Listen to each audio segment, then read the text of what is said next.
Good afternoon and welcome to your tutors.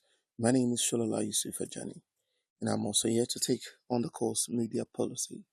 However, we'll be looking at the contents today from the angle of sources of media policy. Now, what do I mean by sources of media policy?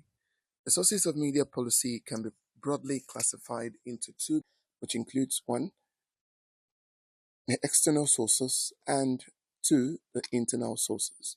So both categories contribute significantly to the development and enforcement of media policies in different ways. So we'll be taking it one step at a time. The first, which is external sources.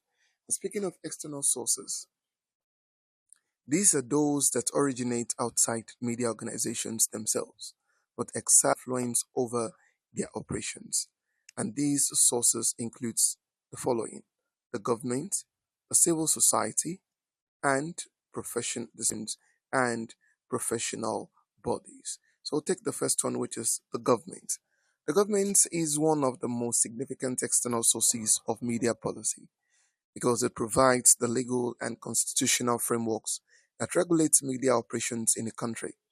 Through the constitution, laws, decrees, or edicts, the government defines the boundaries within which the media can operate. For instance, constitutional provisions may guarantee freedom of expression and press freedom, while specific laws may address issues such as libel, sedition, um, broadcasting rights, and national security. So, regulatory agencies established by the government, such as NBC in Nigeria, enforce compliance with these laws and issues guidelines that form part of the media policy landscape. And the next one here, which is civil society organizations. Civil society organizations, including not just NGOs and community based organizations, which is CBOs, also play a vital role in shaping media policy. So these organizations often advocate for accountability, they advocate for inclusivity, and also the protection of marginalized voices in the society. So they may initiate sometimes policy dialogues, monitor media practices, conduct media literacy campaigns, and lobby for legislative reforms that align with and human rights. So civil society efforts often serve as a counterbalance to government control, promoting transparency and independence within the media space. And the last one we'll be looking at is professional bodies. Professional bodies professional bodies rather represent external source of media policy.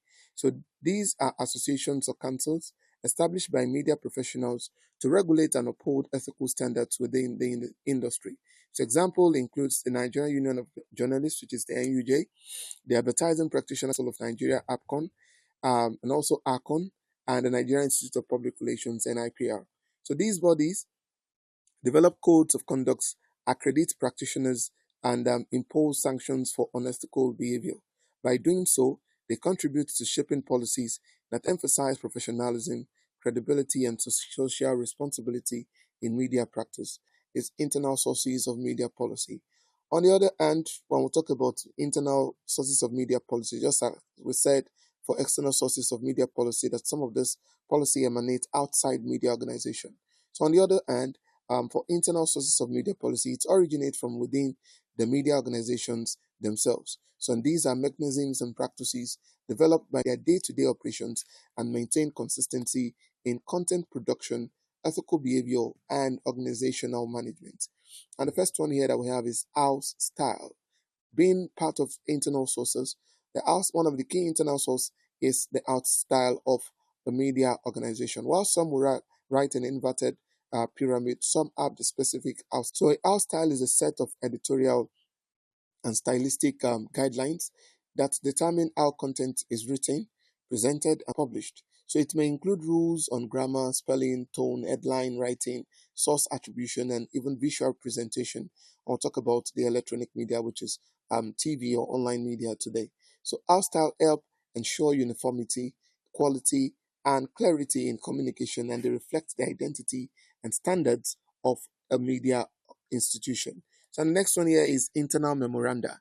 These also function as policy tools within media organizations, and these are official documents issued by management to communicate decisions, directives, or changes in operations. So internal memos may cover a wide range of issues from content scheduling and coverage priorities to staff responsibilities and organizational reforms. So, though temporary or specific in scope, memoranda contribute to the internal governance of media institutions and also help them to enforce short term policies or strategic objectives.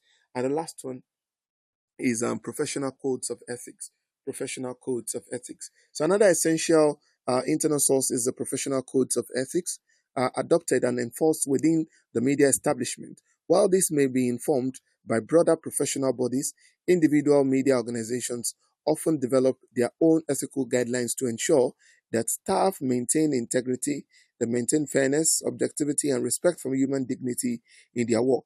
So codes address matters such as conflict of interest, editorial independence, accuracy in reporting, and respect for privacy. So, in summary, media policies are shaped by both external and internal sources. The external sources, such as the government regulations, civil society, advocacy, and the influence of professional, as broader legal and ethical framework within which the media must operate. So, internal sources on the other side, such as our styles, internal memo of ethics help. It also helps with standardization and accountability within media organizations. Balanced interplay between these sources is essential to ensure that media remain professional and responsive to the needs of the society that they serve. So we have an assignment as well as regards the sources of media policy. And speaking of the assignment, it reads: Media policy is the product of various external and internal forces working together to guide media practice. So, using relevant examples, critically examine how the interplay between external and internal sources of media policy ensures both compliance with societal expectations and professional autonomy. So, in your discussion, evaluate the potential tension of or synergies that may arise from this interplay and suggest how media organizations can effectively navigate them. Thank you.